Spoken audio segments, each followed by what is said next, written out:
कार्तिकेयपासून जन्माला आला म्हणून त्याला काय म्हणतात? कार्तिकेय. त्या कार्तिकेयाला घेऊन शिवशंकर पार्वती आपल्या कैलास पर्वतावरती आलं.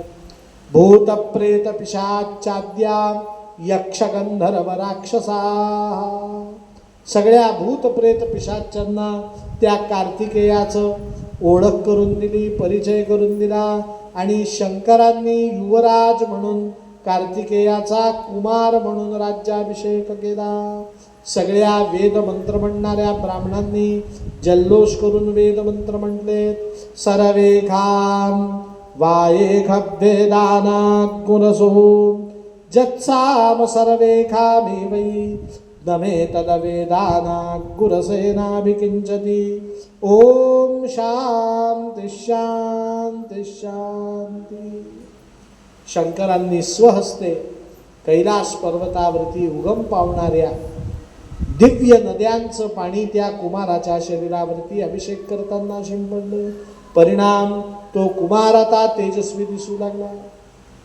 शंकरांनी आपलं त्रिशूल त्याला दिलं. जगदंबा पार्वतीने आमलान पंकजान माला, कधीही न कोमळणाऱ्या फुलांची माळ घातली. आमच्या पृथ्वी मातेने त्याला वस्त्र दिलं. नरसिंह भगवंतांनी खड्ग दिलं. साक्षात विष्णूंनी चक्र दिलं. साक्षात ब्रह्मदेवांनी वेदांचा अधिकार त्या कुमाराला दिला. अनेक देवदेवतांनी विविध प्रकारच्या माळा त्याच्या गळ्यामध्ये घातल्या. कोणी रुद्राक्षाची, कोणी तुळशीची, कोणी वैजयंतीची, कोणी कमळ काकडीची. प्रत्येकाने आपापल्या भक्ती परंपरेनुसार त्या कार्तिकेयाच्या कपाळाला गंध लावलं, सर्वांगाला उटी लावली. दिव्य वस्त्र, दिव्य तेज, दिव्य शस्त्र यांनी युक्त तो कुमार आता मोरावरती बसला. सगळ्या देवदेवतांनी सांगितलं, कार्तिकेया तुम्ही तारकासुराचा वध करा. त्या कार्तिकेयाने विचारलं, मी त्या तारकासुराचा वध का करू? त्याने तर माझी काही खोडी काढलेली नाही. ज्या दिवशी त्याने माझी खोडी काढायला सुरुवात केली त्या दिवशी तो जिवंत राहणार नाही. सगळ्या देवदेवतांनी कार्तिकेयाला उपदेश केला. कार्तिकेय माध्यमे आपल्याला उपदेश आहे की कार्तिकेया तुझी खोडी काढली नाही असं तू म्हणतोस, परंतु हा तारकासूर तू ज्या धर्माचं पालन करतो त्या धर्मावरती सतत अन्याय करतो, तो अधर्माचं पालन करतो. म्हणून अधर्माचा नाश करण्यासाठी, धर्माचा विजय स्थापन करण्यासाठी हे कार्तिकेया तू तारकासुराचा काय कर? वध कर. कार्तिकेयाबरोबर शिवशंकरांनी भूत प्रेत पिशाच गण दिले आणि तारकासुरावरती कार्तिकेय चालून गेला. कार्तिकेयाने काय युक्ती केली? सरळ सरळ तारकासुराबरोबर युद्ध करण्यासाठी अग्रभागी धावू लागले. तारकासूर पुढे आला. आपल्या सेवकांना आज्ञा दिली की देवदेवतांमध्ये जाऊन अधर्माचं वातावरण निर्माण करा. की ह्या देवदेवता कार्तिकेयाला सोडून मला अवश्य होती. बघा तारकासूर किती दुष्ट आहे. तो देवदेवतांना अधार्मिक बनवायला भाग पाडतो. भविष्योत्तर पुराणामध्ये सांगतो की देवीला बळी देण्याची प्रथा कोणापासून सुरू झाली? तारकासुरापासून. कुठली देवी? त्या देवीचं नाव सांगितलेलं आहे पशुहंत्रीच. देवांच्या 33 कोटी देवांच्या सैन्यामध्ये एक पशुहंत्री नावाची देवी होती. सत्वगुणी होती, पण या तारकासुराने तिला आपल्या बाजूने वळवलं. मी कथा सांगतोय, खरं सांगणं माझं काम आहे, राग मानू नका. शंकरांचं एक रूप, 11 रुद्र आहेत ना, या तारकासुराने अधर्म करायला भाग पाडला. मी त्या देवाचं नाव सांगणार नाही, खूप श्रद्धा आहे त्या देवावर सगळ्यांची, पण त्या देवाला मांसाहाराचा नैवेद्य दाखवला. लग्न झाल्यावर तिथे दर्शनाला जातात, तुम्हाला उमजलं तर पहा. मी काही सांगणार आणि तिथे जो पुढे काही घालतात काका त्याला म्हणतात गोंधळ. गोपाल कृष्ण भगवान की. सात्विक देव आहे, त्या सात्विक देवाला सुद्धा अधर्मामध्ये रूपांतरित केलं या कार्तिकेयाला राग आला. या कार्तिकेयाने पशुपत नावाचं अस्त्र घेतलं. तुम्ही आम्ही जिथे राहतो त्या धर्मशाळेचं नाव वासवी. ती वासवी शक्ती धारण केली आणि कार्तिकेयाने एक प्रहार त्या तारकासुरावरती केला आणि स्वतः सुतमुनी वसिष्ठादिक ऋषींना सांगतात घनघोर युद्ध करून पाशुपत अस्त्र आणि वासवी शक्तीच्या साह्याने कार्तिकेयाने तारकासुराचा वध केला. आकाशातनं पुष्पवृष्टी झाली. श्री कार्तिकेय भगवान की जय. आणि कार्तिकेयाचा हा पराक्रम पाहून देवदेवता संतुष्ट झाल्या. सगळ्यांनी कार्तिकेयाला नमस्कार केला आणि नमस्कार करून कार्तिकेय आता कैलास पर्वतावरती आलं. आणि सगळ्या देवदेवतांनी कार्तिकेयाची स्तुती केली. स्तुती करत असताना शंकर पार्वतीला सांगितलं की कार्तिकेयासारखा पुत्र न भूतो न भविष्यती. यापूर्वी झाला नाही, भविष्यात होणार नाही. मग हा कार्तिकेय आम्हाला जावई म्हणून करून देण्याची. शंकरांचा पुत्र, पार्वतीचा पुत्र, शूरवीर धीर. आपल्या बोलीभाषेत बोलायचं झालं तर एवढं चांगलं स्थळ आपल्या मुलीला परत मिळणार नाही. म्हणून कुबेराने आपली मुलगी देव केली. ब्रह्मदेवाने आपली मुलगी संध्या देव केली. पार्वतीच्या 2 दासी होत्या, जया आणि विजया. त्यांनी आपल्या विशाखा आणि कृत्तिका नावाच्या कन्या देव केल्या. पण शंकरांनी सांगितलं, तेव्हापासूनची ही परंपरा आहे. अजून मुलाने स्वकर्तृत्व गाजवलं नाही. आम्ही दिलेल्या शक्तीच्या आधाराने त्याने तारकासुराचा वध केला. योग्य वेळेस कार्तिकेयाच्या विवाहाचा आपण विचार करू. असं म्हणून शंकरांनी ते विवाहाचे प्रस्ताव धुडकावले. स्वतः शंकरांनी कार्तिकेयाला ऋग्वेदोथ यजुर्वेदः सामवेदो यथर्वणः अंगैश्च सहिता सर्वे कलशांबू समाश्रिताः. संपूर्ण ऋग्वेद, यजुर्वेद, सामवेद, अथर्ववेद, पुराण, धर्मशास्त्र आदींचं ज्ञान दिलं. रूप संपन्न असलेला, शक्ती संपन्न असलेला कार्तिकेय आता विद्या संपन्न सुद्धा झाला. तुम्हाला एक माहिती म्हणून सांगतो आणि कथेचं मध्यंतर करतो. आपल्या घरात 16 वर्षापेक्षा कमी वयाचा मुलगा असेल तर कार्तिकेयाचे 28 नाव आहेत. योगेश्वरो महासेनो कार्तिकेयोग्निनंदनः. असे हे 5 श्लोकांमध्ये असलेले 28 नावं. त्या स्तोत्राचं नाव आहे प्रज्ञा विवर्धन स्तोत्र. काय नाव आहे? कुठल्याही पुष्य नक्षत्रावरती एखाद्या वडाच्या पिंपळाच्या झाडाखाली बसून 28 वेळा हे स्तोत्र म्हटलं की हे स्तोत्र सिद्ध होतं. आणि हे सिद्ध झालेलं स्तोत्र एकदाच 28 वेळा म्हणायचं पुष्य नक्षत्रावर आणि मग पुढे रोज 1 वेळा म्हणायचं.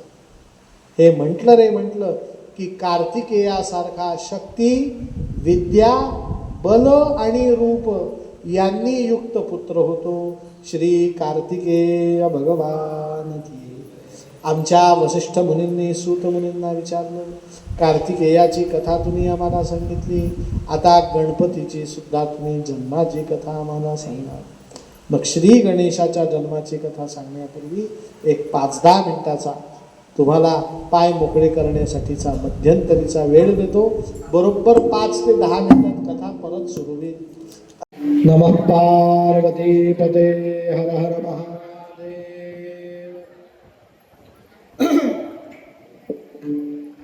हरा हरा महादेवा पार्वती वल्लभ सदाशिवा.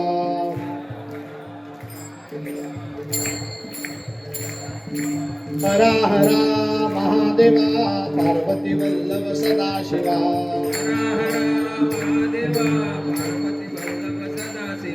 हरा हरा महादेवा पार्वती वल्लभ सदाशिवा. पार्वती वल्लभ सदाशिवा हरा हरा महादेवा पार्वती वल्लभ सदाशिवा हर हर महादेवा पार्वती वल्लभ सदाशिवा हरा हरा महादेवा पार्वती वल्लभ सदाशिवा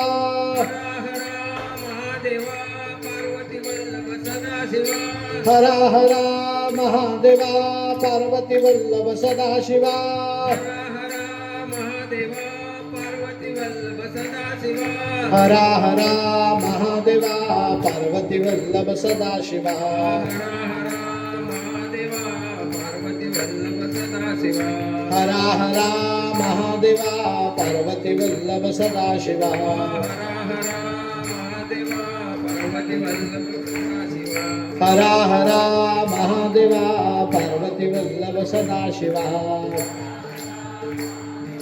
पार्वती वल्लभ सदाशिवा नमः पार्वती पते हर हर महादेव. कार्तिकेय आता विद्या संपन्न, ज्ञान संपन्न, तेज संपन्न, रूप संपन्न झालेला आहे. परंतु प्रसंग असा घडला की पृथ्वीवरती तारकासुराचा वध झाला. पण तो वध जरी झाला, तारकासूर जरी संपला, तरी त्याने अधर्म निर्माण केलेला होता. त्या अधर्माने ही भूमी दूषित झालेली होती, अपवित्र झालेली होती, अमंगल झाली. मग या भूमीला परत मंगलत्व, शुभत्व, पवित्रत्व द्यावं आणि ते कसं द्यावं याचा सगळा विचार विनिमय देवांच्या सभेमध्ये केला गेला. आणि या देवांच्या सभेमध्ये निर्णय असा झाला की भूतलावरती सांप्रतकाळी शिवपार्वतींनी एका कार्तिकेय नावाच्या पुत्राने या अधर्म निर्माण करणाऱ्या तारकासुराचा वध केलाय. त्यांनीच द्वितीय संततीला जन्म द्यावा. आणि या तारकासुराने अधर्माच्या प्रभावाने धर्माचं जे नुकसान केलेलं आहे, हानी पोचवलेली आहे, ती हानी नुकसान भरून काढावं. या जमिनीला परत शुचित्व, शुभत्व, मांगल्यत्व, प्रभुत्व द्यावं. परंतु प्रकार असा घडला की शिवशंकरांनी द्वितीय संतती आपलं तेज पार्वती धारण करू शकणार नाही या उद्देशाने निर्माण होऊ दिली नाही. मग आता काय करावं? उत्तमोत्तम संतती जन्माला येणार कशी? सगळ्यांनी शरण जायचं ठरवलं देवर्षी नारदांना. नमस्तस्मै भगवते नारदाय महात्मने कामक्रोध विहीणाय ऋषीणाम प्रवराय. म्हणे देवर्षी नारदा, तू काही कर, शंकर पार्वतीचा पुत्र द्वितीय जन्माला आला पाहिजे अशी काहीतरी युक्ती कर.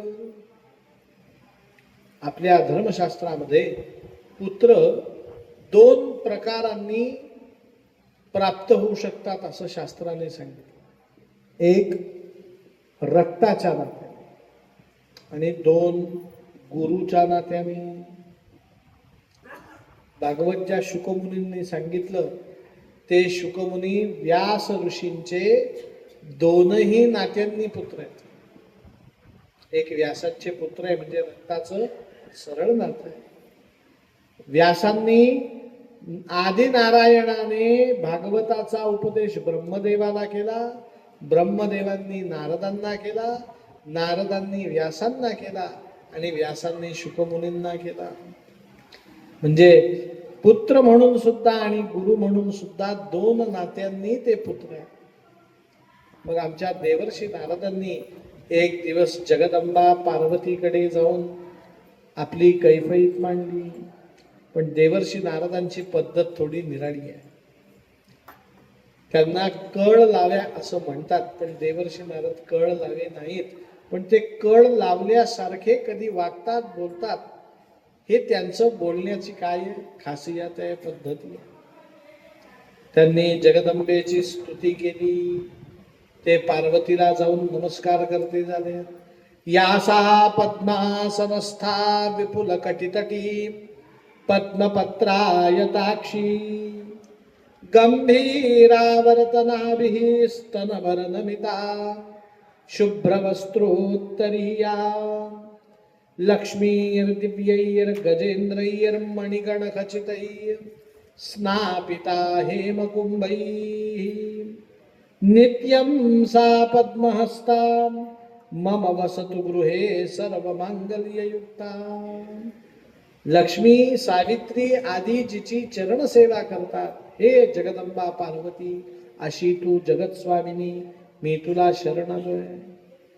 पार्वतीशी सुखसंवाद साधला आणि सुखसंवादाचं सार सांगितलं की हे पार्वती, तू माहेरून या कैलास पर्वतावर आली खरी, शंकरांबरोबर विवाह करून तू राहू लागली खरी, पण बघ तुझी फजिती किती होती या कैलास पर्वतावर.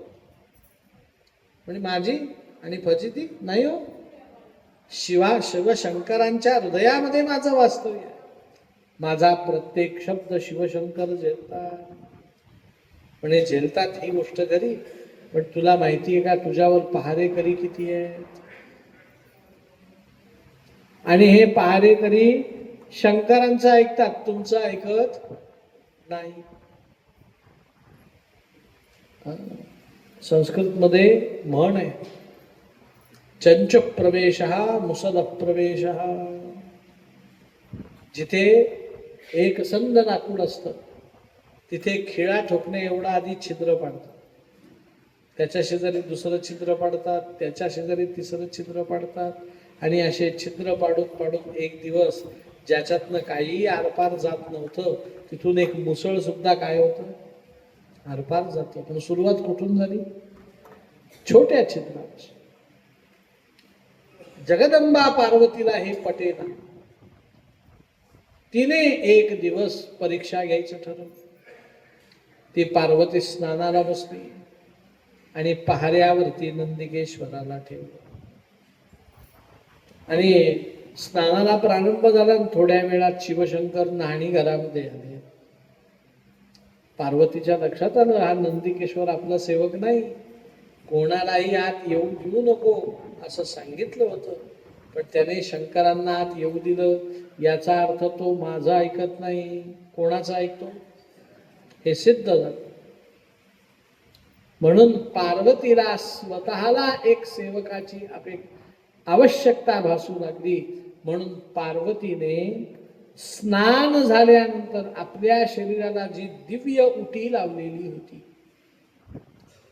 त्या दिव्य उटीला शरीराच्या त्वचेवरनं बाहेर काढलं आणि त्या उटीपासून एक दिव्य पुरुष निर्माण केला. आपल्या अंगावरती त्वचेला जो येतो त्याला म्हणायचं मळ, पण पार्वतीच्या दिव्य शरीरातनं जो बाहेर पडलेला होता त्याला म्हणायचं शमलम. मलम शमलम. तुमच्या आमच्या शरीरावर मलम आणि पार्वतीच्या शरीरावरती काय होता, शमलम, उटी. त्या उटीपासून दिव्य पुरुष निर्माण केला आणि मंत्रशक्तीद्वारा त्या बालकामध्ये प्राणारोपण केलं. बीज मंत्र म्हटले, ओम आम ह्रीम क्रोम अम यम रम लम वम हम ळम क्षम सा ह्रीम ओम आम. अस्या गणेशमूर्ते प्राणा इह प्राणा जीव इह स्थिता सर्वेन्द्रियाणि वाङ् मनत्वच्चक्षुश्रोत्र जिह्वा घ्राण पाणि पादपायोपस्थानि इहैवागत्य सुखं चिरं तिष्ठन्तु स्वाहा. आणि बोलता पराप्राण शक्ती त्या मलापासून निर्माण झालेल्या पुरुषामध्ये प्रवेश करते झाली. जगदंबा पार्वती आदिशक्ती आहे. त्या आदिशक्तीने आपली सर्व शक्ती त्या बालकामध्ये रोपित केली आणि आता त्या बालकाला आज्ञा केली, तू कोण आहेस. म्हणे गौरी पुत्रम विनायकम. जन्माला येता क्षणी तो गौरीचा पुत्र होता. त्या जगदंबा पार्वतीने गणपतीचं नाव ठेवलं काय, विनायक. म्हणून माघ शुद्ध चतुर्थी, जी शुद्ध पक्षात चतुर्थी येते तिला विनायकी चतुर्थी म्हणतात. आणि वद्य पक्षात जी चतुर्थी येते ती संकष्ट चतुर्थी आहे. आता या दोन चतुर्थ्यांचं महत्व काय हे मी नंतर सांगेन. पण शुद्ध पक्षात जन्म झाला म्हणून जी चतुर्थी येते तिचं नाव काय आहे? विनायकी चतुर्थी. आणि या विनायकाच्या हातामध्ये एक, ज्याला यष्टी म्हणजे दंड म्हणतात, भली मोठी काठी दिली सांगितलं, मी आता परत स्नानाला बसतीये, कोणालाही आत सोडू नको. आणि त्यावेळेस शंकरांच्या महालात दर्शनाला आलेले कुबेर पार्वती देवींच्या महालात जाऊन त्यांचं दर्शन घेऊ म्हणून महालाकडे निघाले. या विनायकाने अडवलं. थोड्या वेळाने अनेक सिद्ध गंधर्व जगदंबेच्या दर्शनाला आले, अडवलं. आणि सगळ्यांना अडवणारा हा पुत्र कोण? शंकित होऊन सगळेजण शिवशंकरांकडे गेले आणि शिवशंकरांना विचारलं, महाराज पार्वती देवींच्या महालावरती नवीन सेवक कोण आहे, जो आम्हाला पार्वती देवींच्या महालात जाऊ देत नाही? आणि का जाऊ देत नाही असं म्हटल्यावरती बोलत काय नाही, भला मोठा दांडका दाखवतो. महाराज एकच सांगतो, ते बालक सामान्य नाही, सूर्यकोटी समप्रभ, 1 कोटी सूर्यांसारखा तेजस्वी तो बालक आहे. आणि चर्येवरनं तो सेवक वाटत नाही. काम सेवेचं करतोय पण तो चर्येवरनं सेवक वाटत नाही. आणि मग कसा दिसतो?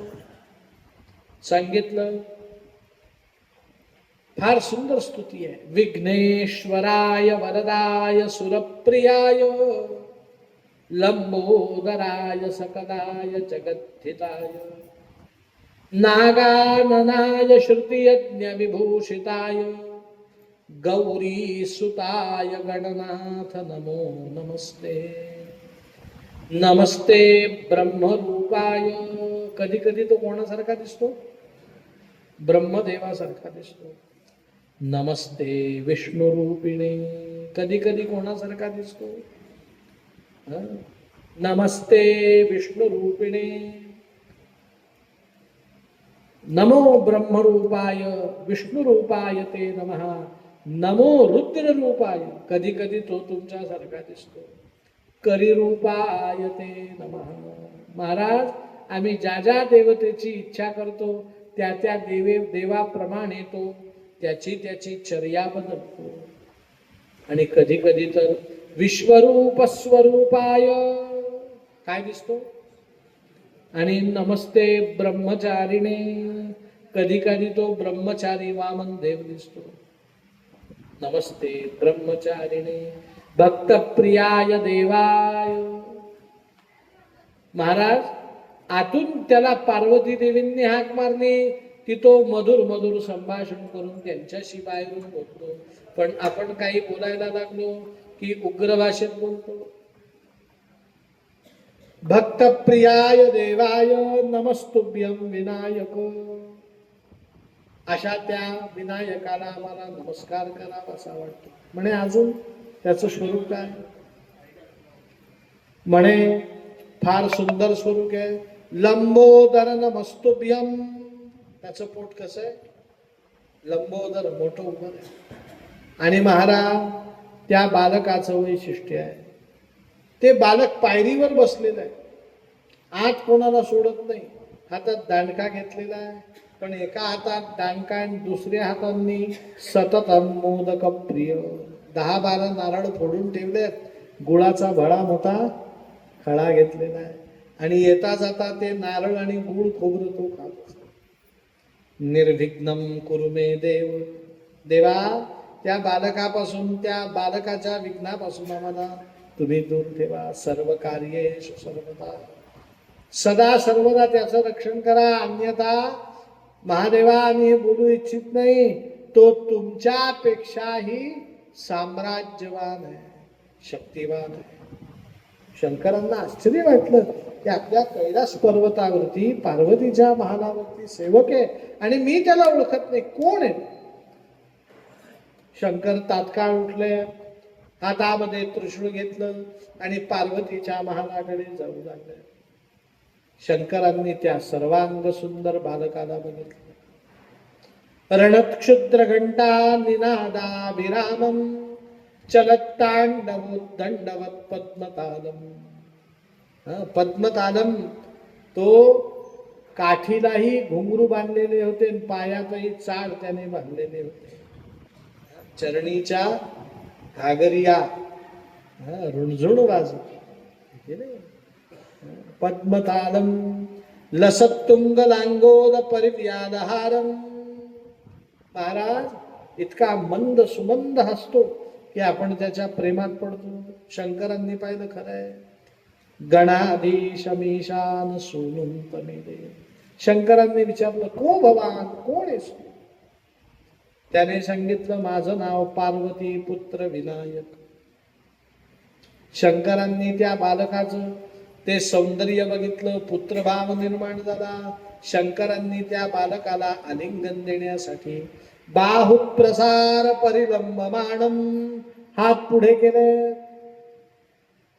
पण तो विनायक पुढे यायला तयार नाही. म्हणे असे हातबीत पुढे करू नका, मला मिठ्या मागू नका. शंकरांनी विचारलं, का? म्हणे माझ्या या दिव्य शरीराला स्पर्श करण्याचं अधिकार फक्त माझ्या जगन्माता जगत जननी जगदंबा पार्वतीला आहे. अरे म्हणे, मी तिचा पती आहे. माझं नाव सदाशिव. सदा सर्वदा जो शिव म्हणजे पवित्र आहे, तो सदाशिव मी. आणि तू मला आलिंगन देऊ देत नाही. म्हणे या जगतात सदाशिव फक्त कोण आहे? माझी आई पार्वती. तुम्ही शिव आहे, ती कोण आहे? सर्व मंगल मांगल्ये शिवे. मांगल्ययुक्त शिवे, ती शिवांची शक्ती आहे. शंकरांनी सांगितलं, बर, तुला माझ्या बोलण्यावर विश्वास पटत नाही ना? थांब, तुझ्या आईलाच मी विचारतो, तिच्याकडनं खात्री करून देतो. म्हणे कोण तुमची पत्नी माझी आई? म्हणे जगदंबा पार्वती, तिच्याकडनं तुला खुलासा करून घेतो. म्हणून शंकर गणपतीची पायरी ओलांडून पुढे जाऊ लागले. आमच्या विनायकाने शंकरांना काठी आडवी लावली. अजिबात आज जायचं नाही. शंकरांनी सांगितलं, बाळा, तू ज्या जगदंबा पार्वतीचा पुत्र म्हणतोस ना, तिचा मी पती आहे. मला आत जाऊ दे, सर्व विषयांचा उलगडा तात्काळ दे. गणपतीने आत जाऊ दिलं नाही. आणि गणपतीने आत जाऊ दिलं नाही याचा शंकरांना क्रोध आला. आणि क्रोधाने शंकरांनी फक्त हातात त्रिशूळ घेतला आणि तो त्रिशूळ त्या गणपतीला दाखवला, विनायकाला दाखवला. त्रिशूळाला उत्तर म्हणून त्या विनायकाने आपला यष्टीनाम दंड दाखवला आणि त्या दंडातनं तेजोधारा प्रगट झाली. शंकरांचा त्रिशूळ जळून जातो की काय, अशी शक्ती संपन्न तो अग्नि नारायण दंडातनं प्रगट झाला. शंकरांच्या लक्षात आलं, हे बालक दिसतं इतकं सोपं नाही. हा कोण आहे, काय आहे? या कैलास पर्वतावरती राहून मला जर भय दाखवणार असेल तर याचा योग्य वेळेस निपात केला पाहिजे. म्हणून शंकरांनी पाशुपत नावाच्या अस्त्राचं स्मरण केलं. ती पाशुपती शक्ती त्रिशूळामध्ये भारित केली आणि तो त्रिशूळ त्या विनायकावरती टाकला. आणि त्या त्रिशूळाचं तेज त्या विनायकाला सहन करता आलं नाही. त्याचं शीर धडा वेगळं झालं. शंकर आतमध्ये गेले, दुर्लक्षित करून त्या बालकाला. पार्वती न्हावून तिचं नाणं संपलेलं होतं. एक वस्त्रा पार्वती होती. तिच्या अंगावर फक्त किती वस्त्र आहे? एक वस्त्र. आणि शंकरांना आल्या क्षणी ती आश्चर्यचकित होऊन विचारती आहे, तुम्हाला आत सोडलं कोणी? माझ्या मुलाने अडवलं नाही? आणि मम पुत्र हे म्हणत असताना पार्वतीच्या चर्येवरती मातृभाव उमटले होते. शंकरांनी सांगितलं, कोण तुझा पुत्र? म्हणे बाहेर विनायक नावाचा माझा पुत्र आहे. माझ्या शरीराच्या शमलापासून निर्माण केलेला आहे. शंकरांनी सांगितलं अहम वदिष्यामी, मी त्याचा वध केलेला. पार्वती रडायला लागली. शंकरांचा हात धरून त्या विनायकाच्या शरीराजवळ आली आहे आणि त्या विनायकाचं शिर धड शिराजवळ आणून शिराजवळ धड ठेवलं आणि सांगितलं या बालकाला तुम्ही पुनर्जीवित करा. म्हणे का जीवित करा? पार्वतीने सांगितलं स्त्रीकडचं सगळ्यात मोठं धन आहे तिच्या शरीरामध्ये पुत्रापती निर्माण झालेलं वात्सल्य, आणि त्या वात्सल्याच्या योगाने स्त्रीला देवत्व प्राप्त झालं. काय प्राप्त झालं? तुमच्या लक्षात आलं का? कॉलेजमध्ये जाणारी मुलगी देवी असते का? ती आधुनिक मुलींसारखी मॉडर्न मुलीसारखी जीनची पॅन्ट घालते, टी शर्ट वापरते, कानात हेडफोन घालते की नाही? सँडविच खाते, मिसळ खाते. पण तीच मुलगी FY SY TY झालं की अल्लड मुलगी, खेडकर मुलगी, कॉलेज कुमारी मुलगी विवाहित होते. तिला पहिलं बाळ होतं आणि ते बाळ होता क्षणी त्या बाळाला बघता क्षणी तिच्या शरीरात जे वात्सल्य निर्माण होतं ते वात्सल्य स्तनातनं दुग्धधारा रूपांनी प्रवाहित होतं. आणि ते एकदा दुग्धधारा स्त्रीच्या स्तनातनं प्रवाहित झाली की ती अल्लड खेळकर खोडकर कॉलेज कुमारी मुलगी तिला आपोआप देवत्व प्राप्त होतं. तिला कोणी रडलं काय, पडलं काय, आतापर्यंत तिने कोणाची दखल घेतली नाही. आता तिच्या झालेल्या बाळाची ती प्राणपणाने काय करते? रक्षण करते. एक उदाहरण देतो पुढे जातो. आईला 2 ताप, 102 माहिती आहे तुम्हाला? 100च्या पुढे ताप कसे मोजतात? 101, 102. आणि तिच्या बाळाला 99 ताप आहे, 98.5 असतोच. पण अगदी 99 ताप आला तर 2 ताप असलेली आई स्वतःचा ताप विसरते आणि मुलाची काळजी घेते. ऐकले देवत्व. तर पार्वतीने सांगितलं की स्त्रीकडे देवत्व आलं कुठून? तर ते देवत्व आलं पुत्र जन्माच्या वात्सल्याने. अन्यथा कॉलेजमध्ये जाणारी तीही अल्लड मुलगी होती. असं लग्न केलं, संतती झाली, वात्सल्य आलं, देवत्व प्राप्त झालं. महाराज माझ्या वात्सल्याचा प्रतीक हा विनायक आहे, काहीही करून याला जिवंत करा. आमच्या शंकरांनी विचार केला, हे बघ म्हणे मला राम नामाने मृत्युंजय विद्या प्राप्त झाली. या बालकाला मी जिवंत करू शकेन, पण माझ्या पाशुपत नावाच्या अस्त्राने या बालकाचा वध केलेला आहे. ते वधाधिष्ठित शीर याला जोडता येणार नाही. का जोडता येणार नाही? मी जर ते शीर जोडू शकतो, पण ते जर मी जोडलं तर माझ्या पाशुपत नावाच्या अस्त्राचा अपमान होतो. म्हणून मी या बालकाला जिवंत करेन, याला दुसरं शीर लावेन. पण दुसरं शीर लावण्यात धोका आहे. म्हणे काय? म्हणे मला राम नामाने जी मृत संजीवनी विद्या प्राप्त आहे त्या विद्येचा मला असा आज्ञेचा भाग आहे की ज्याला जिवंत करायचं त्याला जिवंत करण्यासाठी म्हणून मी ज्या वेळेस राम म्हणेल त्यावेळेस जो प्राणी प्रथम दिसेल त्याच प्राण्याचं शिर त्याला लावा. मी आधी दक्ष प्रजापतीवरती हा प्रयोग केला, त्यावेळेस पहिलं शिर मला कोणाचं दिसलं? आता कोणाचं दिसेल माहिती नाही. मी राम म्हणेन, राम राम राम राम राम, आणि डोळे उघडल्यावर जे शिर दिसेल ते याला लावावं लागेल. पार्वतीने सांगितलं काही करा, माझ्या मुलाला जिवंत करा. आजच्या शंकरांनी डोळे मिटले. सदाशिवम राम नामम रमंते, राम नामामध्ये रमला आणि योग्य वेळेस शंकरांनी डोळे उघडले. त्यावेळेस पार्वतीच्या महालासमोर हत्तींचा कळप बसलेला होता. शंकरांनी आपल्या त्रिशूळाला एका हत्तीवरती सोडलं.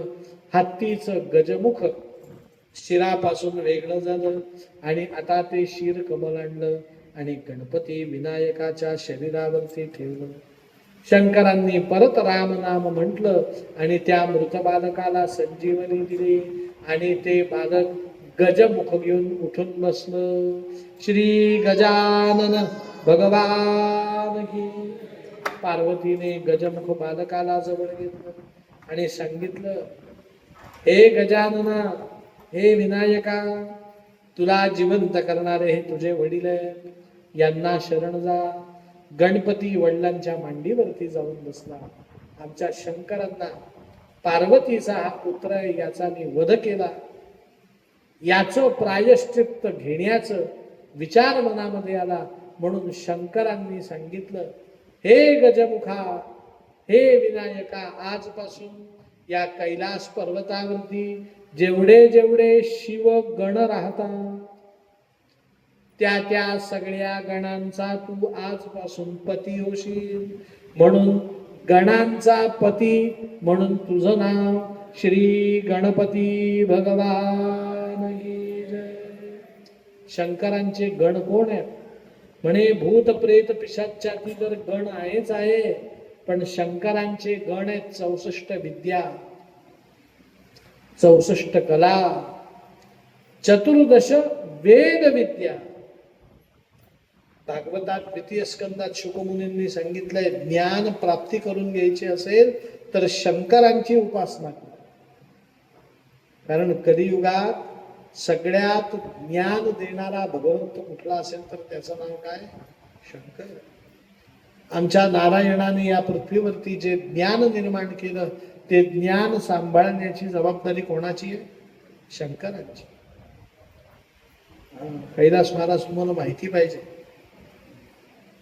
आपल्या संप्रदायामध्ये भक्तीचे 4 आचार्य आहेत. भक्ती किती जणांनी समजून सांगितली आपल्याला? 4 जण. एक भक्तीचे आचार्य आहेत शंकराचार्य, दुसरे भक्तीचे आचार्य आहेत शंकराचार्यांचेच समकालीन रामानुजाचार्य, तिसरे लिंबकाचार्य आणि चौथे मध्वाचार्य.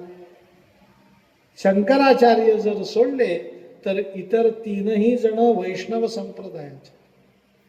कुठल्या संप्रदायाचे? उपगंधनाथ. आणि शंकराचार्यांचेच अनुयायी फक्त आमच्यासारखं आडवं भस्म लावतात. पण या 3ही संप्रदायामध्ये विष्णूचीच पूजा सर्वश्रेष्ठ सांगितलेली आहे. पण विष्णूची पूजा करण्याच्या आधी शंकरांचं ध्यान करायला सांगितलं. आणि कधी कधी विशेष प्रसंगी विष्णू पूजेचा अधिकार मिळावा म्हणून शंकराची सुद्धा पूजा करावी लागते. वैष्णव संप्रदायात सुद्धा शंकराची पूजा केल्याशिवाय विष्णू हे या जगतातलं सर्वोत्कृष्ट तत्व आहे हे ज्ञान मनुष्याला होऊच शकत नाही. म्हणून आमचा पंढरपूरचा पांडुरंग हरिहरात्मक रूप घेऊन उभा आहे. परब्रह्मलिंगम भजे पांडुरंगम.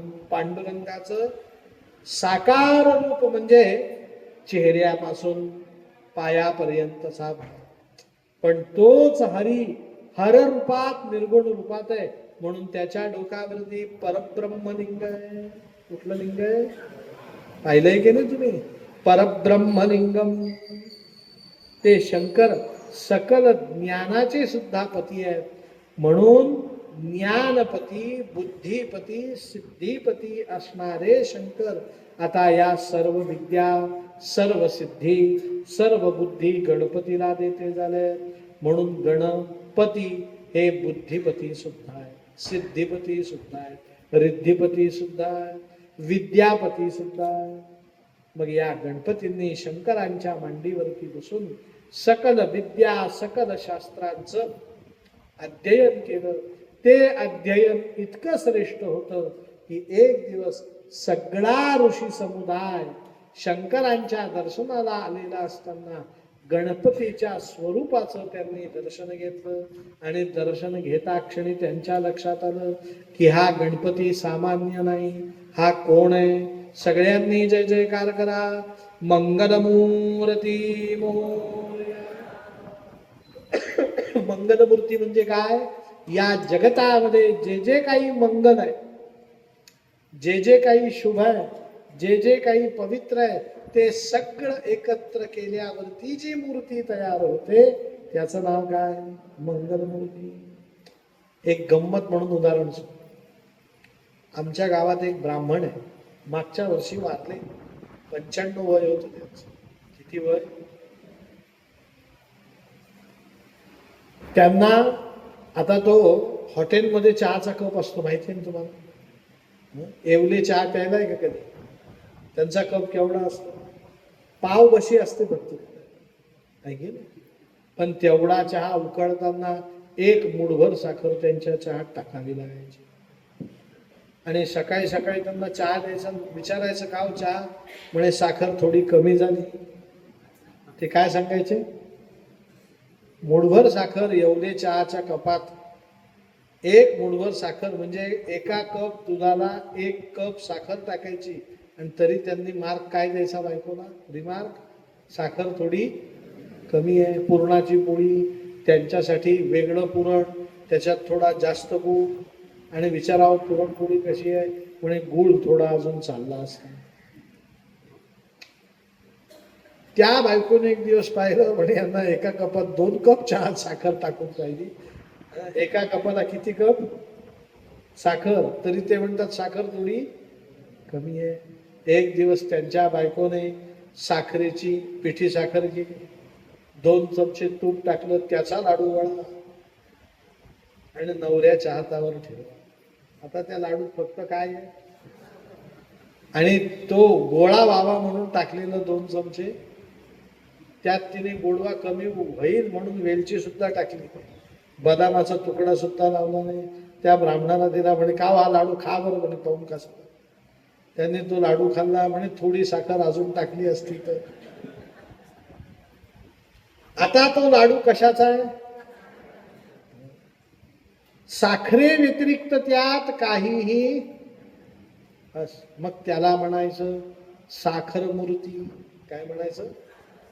तसा गणपती कोण आहे? साखरे व्यक्ती व्यतिरिक्त लाडूत जसं काही नाही, तसं गणपतीमध्ये मांगल्याशिवाय काही. गणपतीमध्ये एक कण सुद्धा अमांगल्य नाही. ऋषी मुनींनी मंगलमूर्ती म्हटलं. रामदास स्वामींनी त्याचं यथार्थ वर्णन केलं. ते म्हणतात सुखकर्ता. पुढे काय म्हणतात? बस का हो, सुखकर्ता म्हटल्यावर दुःखहर्ता म्हणण्याची गरज नाही. लक्षात ठेवा, हे 2 नावं वरकरणी एक दिसतात, पण ते एक नाहीत. दोनही नावांचा अर्थ वेगवेगळा. आणि हा अर्थ समजणं म्हणजे मंगलमूर्ती शब्द समजणं.